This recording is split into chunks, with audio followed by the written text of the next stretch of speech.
Muy buenas noches y bienvenidos a Signo Pesos, la economía al alcance de su pantalla. Estos son los temas claves de hoy.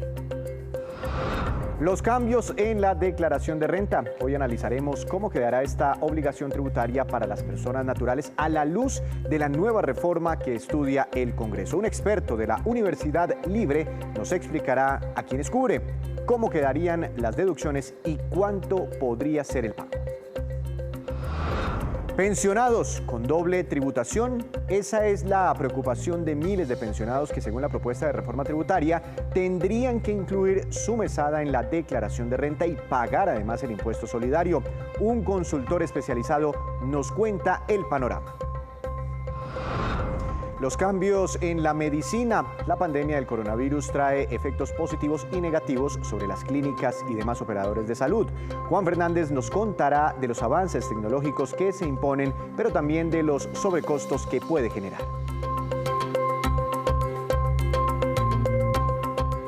Y comenzamos esta emisión hablando de la reforma tributaria que el gobierno le propuso al Congreso de la República y cuyo debate está por comenzar. Hoy queremos analizar uno de sus componentes, el de la declaración de renta para personas naturales. Le doy la bienvenida al profesor Jorge Iván Quintero. Él es contador, abogado, especializado en tributación y es docente de la Universidad Libre en la ciudad de Pereira. Doctor Quintero, buenas noches y muchas gracias por estar aquí en Signo Pesos. ¿Cómo ha estado?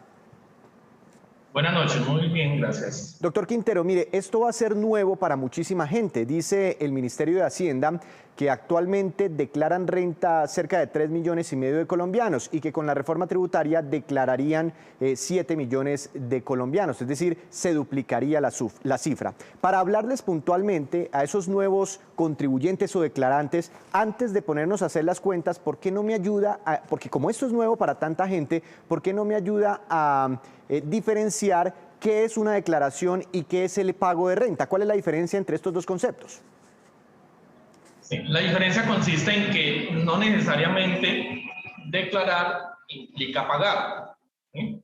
Yo puedo ser declarante, pero al hacer mi depuración de renta, es decir, al reportarle al Estado mis ingresos, mis costos, mis gastos, mis deducciones, mis rentas exentas, y mis ingresos no constituidos de renta ni ganancia ocasional, al final puede ocurrir que mi impuesto sea cero.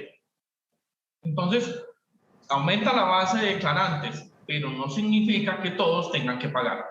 Es decir, que muchas de estas personas tendrían que declarar, pero no todas, de esos 3,5 millones tendrían que pagar impuesto alguno. Impuesto a la renta ahí. Porque podría suceder que estén pagando retención en la fuente, que es un pago anticipado de la red del impuesto, ¿cierto? O se paga impuesto por otros mecanismos, pero no en la declaración de renta propiamente dicha. Bueno, ¿cómo estamos hoy en día? ¿Quiénes declaran y quiénes pagan renta en este momento? Y con la propuesta, ¿quiénes declararán adicionalmente y quiénes pagarán el impuesto de la renta? Bueno, el tope unos son los obligados a declarar, como decíamos, están en el artículo 591 al 594 del Estatuto Tributario. Y el tope son 1.400 VTs. La VT es la unidad de valor tributario, que para este año, en el 2020, que sería la cama parental este año, estaba en 35.607 y 49.850.000. Quiere decir que el que gane o el que tenga ingresos superiores a 49.850.000, como está actualmente la norma, estaría obligado a declarar. Eso nos da un promedio de 4.200.000, 4.150.000 mensual. Si alguien se ganaba menos de 4.100.000, pues no estaba obligado a declarar por ese concepto, por salarios, ¿sí?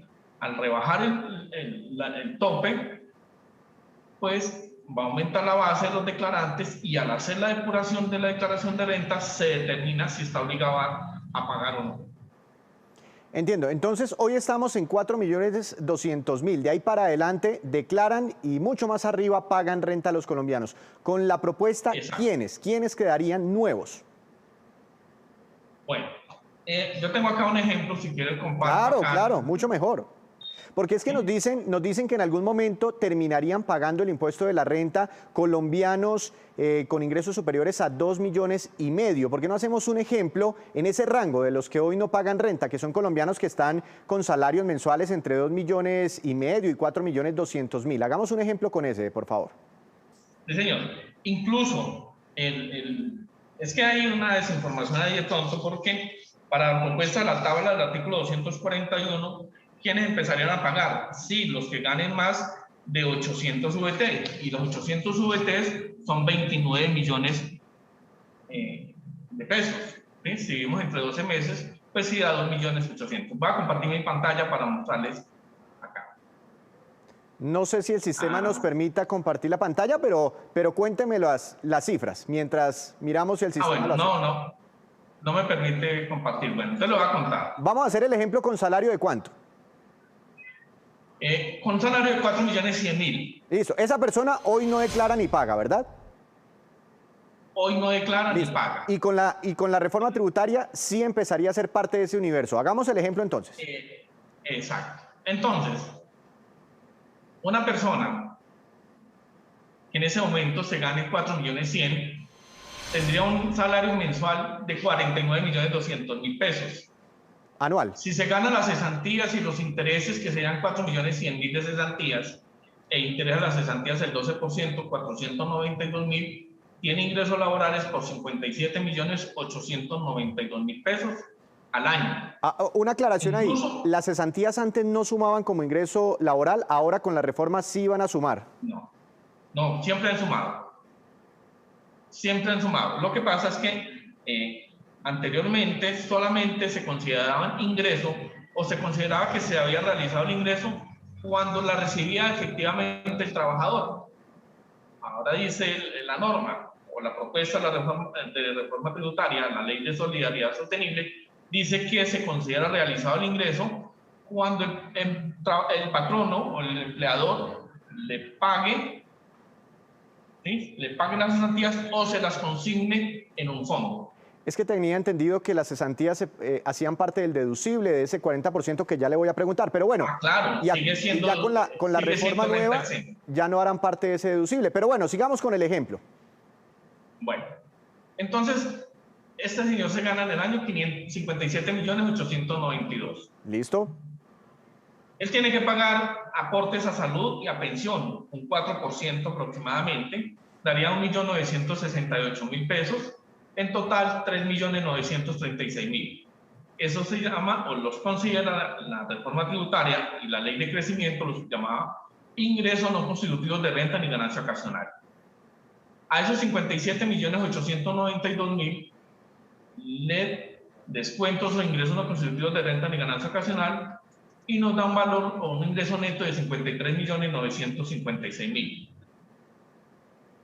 El problema radica no tanto en que si son exentos o si son gravados o si nos desmontas unas deducciones o no nos la desmontas. No, el problema está en que antes de la reforma tributaria el límite de las rentas exentas y deducciones estaba en el 40%. Sí, señor. Con la propuesta de la reforma, el límite de esas rentas exentas es del 25%. Entonces, usted puede jugar con uno u otro concepto, pero no se puede pasar de ese tope. ¿Y eso qué quiere decir? ¿Que esa cifra que usted obtuvo, se puede descontar el 25% máximo? Máximo. Entonces, hasta este año, hasta el 2020, me podría descontar 21.582.000 pesos. Y con la propuesta de la reforma tributaria, máximo se podría descontar 13.489.000.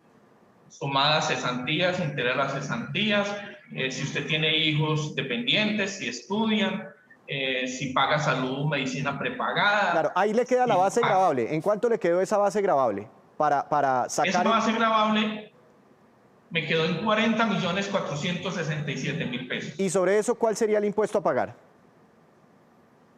Nos daría un impuesto de 1.739.000 pesos. Entonces, después de ese ejercicio, para redondear, la persona que se gana 4.100.000 pesos en este momento, que hoy no paga renta, con la reforma tributaria, esa misma persona empezaría a pagar un impuesto ¿de cuánto?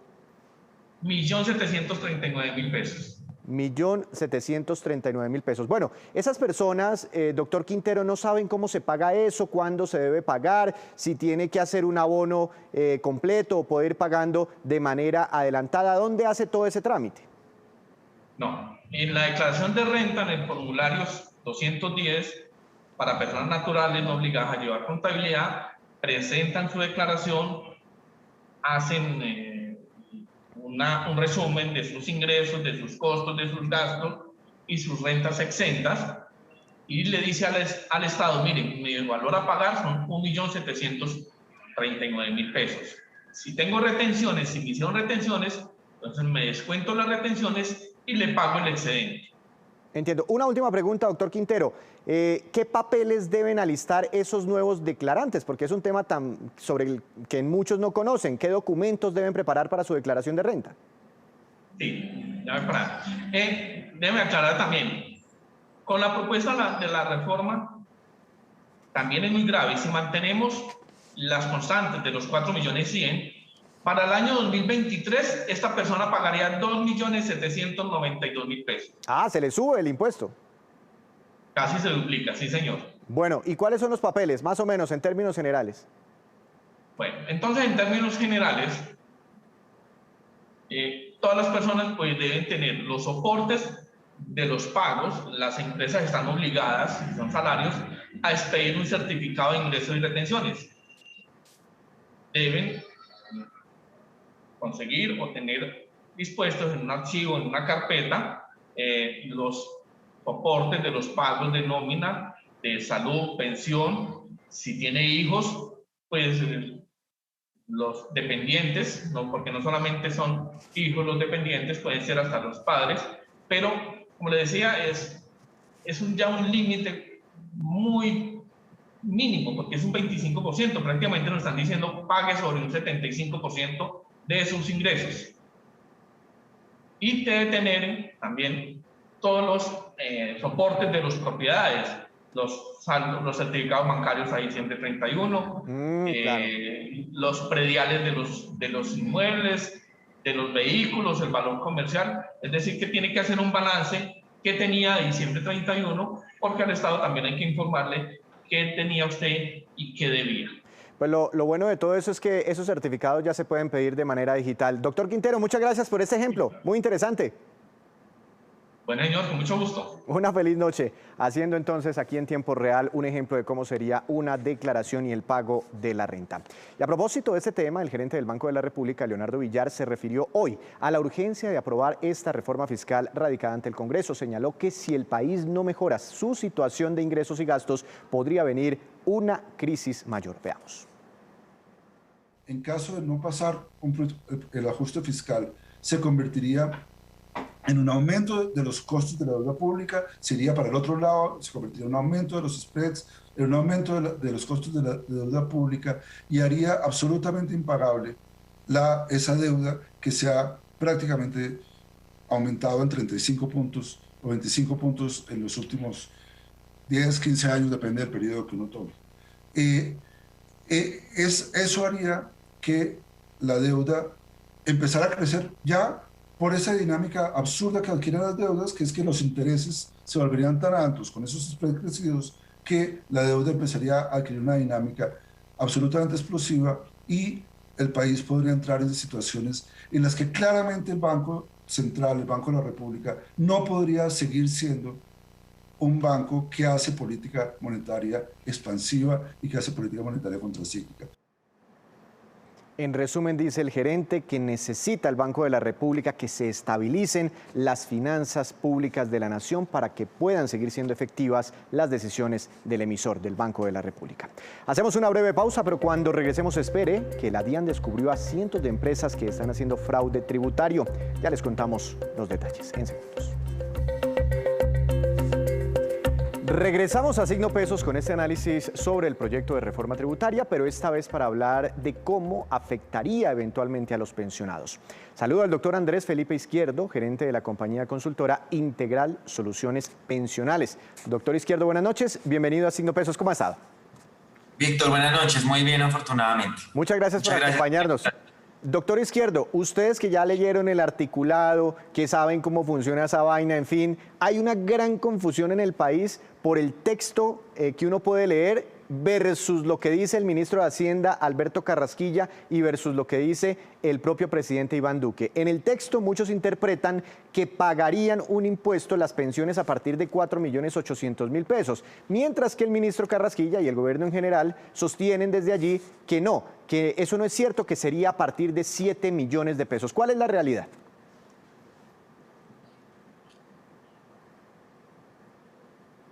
La realidad es que el ministro Carrasquilla no está mintiendo. Lo que pasa es que sí hay lugar a la confusión entre el articulado y las declaraciones de prensa que están dando tanto el ministro de Hacienda como pues el equipo de gobierno. Pero ¿qué pasa? Y quiero tratar de explicar esto en los términos más sencillos para ver si por fin podemos dar claridad sobre el tema. La reforma tributaria dice: serán gravadas aquellas pensiones cuya renta líquida gravable superen las 1.600 VT. Las 1.600 VT son 58 millones de pesos al año, que llevado a las 13 mesadas que recibe un pensionado durante el año son más o menos 4.800.000. Entonces ahí se genera la alarma, que la gente piensa y digamos tiene razón al pensar que si la mesada es de 4.800.000 la van a gravar, pero no es del todo cierto, no es así, y lo voy a explicar por qué. Y el punto clave para mí está en renta líquida gravable. Una persona que gana 7 millones de pesos como pensión, al año, en sus 13 mesadas, recibirá 91 millones de pesos aproximadamente. Cuando se cumple ese año, digamos, ahí usted puede entender que lo van a gravar, pero las personas tienen derecho a unas exenciones. La primera deducción que pueden hacer es el pago de salud. Los pensionados pagan el 12% del aporte a salud, que esos son más o menos 10 millones de esos 91 que le van a pagar. Ahí tenemos 81 millones. Y en los 81 millones toca restar las 1.600 VT que habla el texto, que son 58 millones. Eso quiere decir que la base gravable de esa persona van a ser aproximadamente 22 millones, 23 millones de pesos.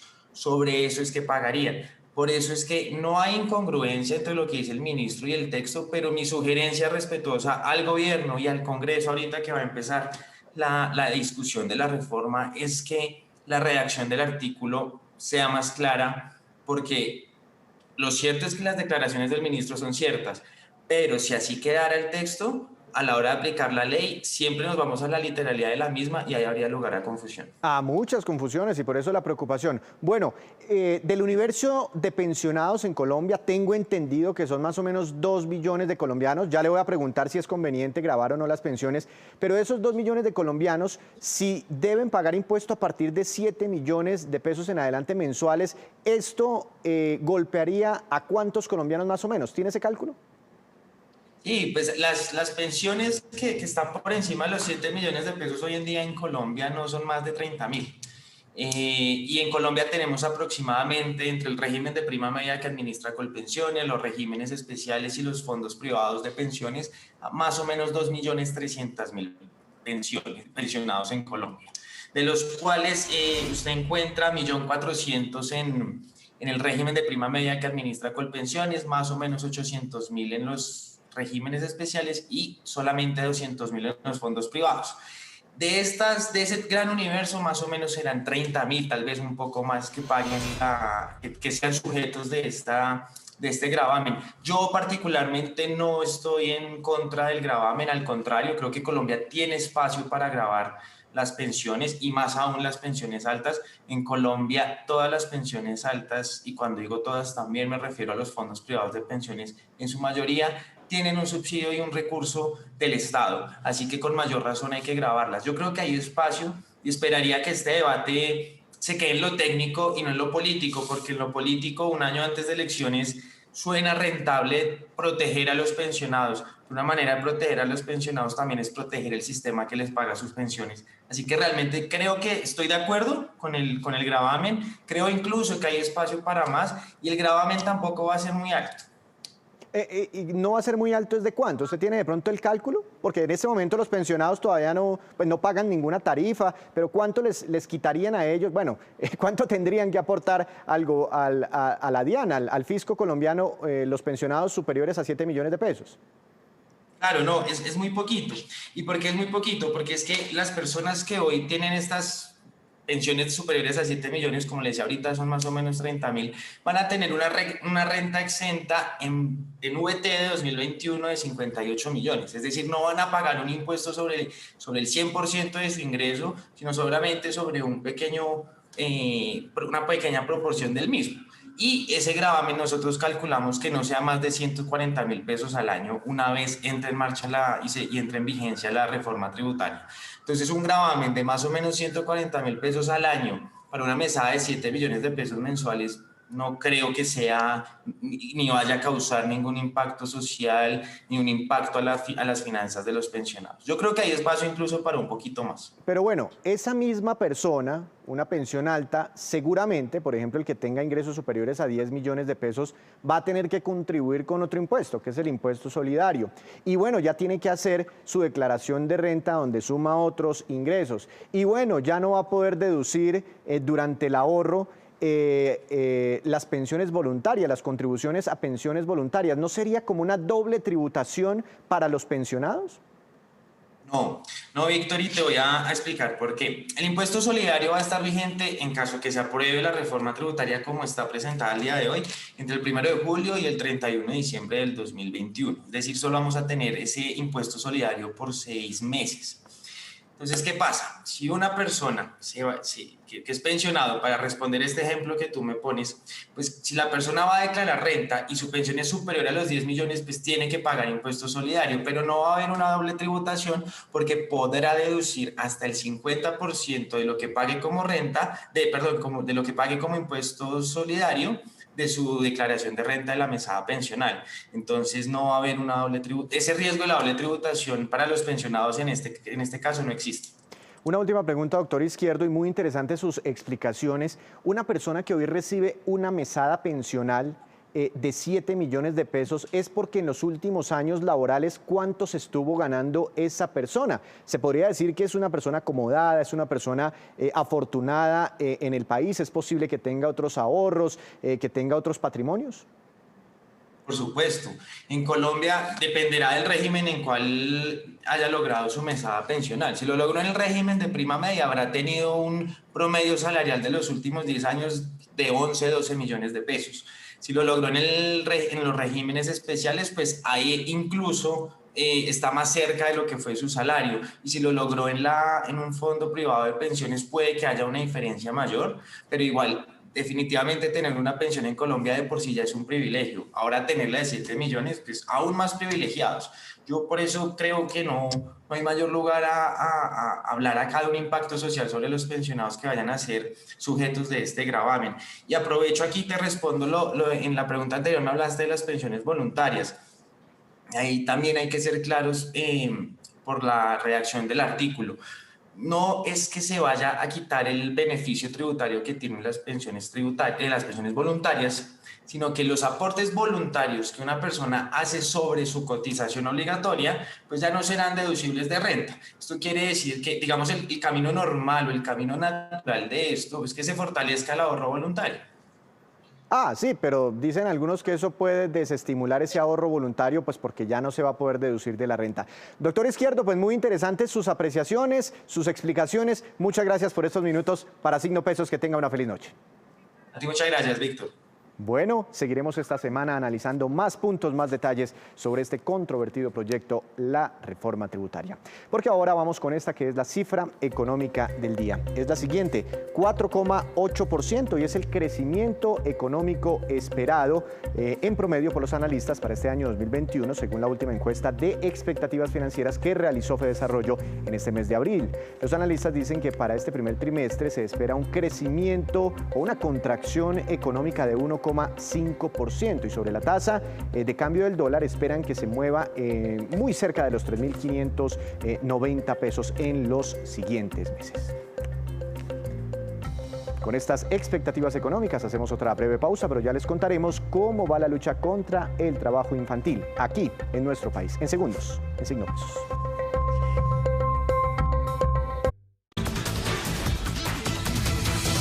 Hora de darle la bienvenida a Juan Fernández con su movida empresarial. Buenas noches, Juan. Adelante con su tema para hoy. Bienvenido.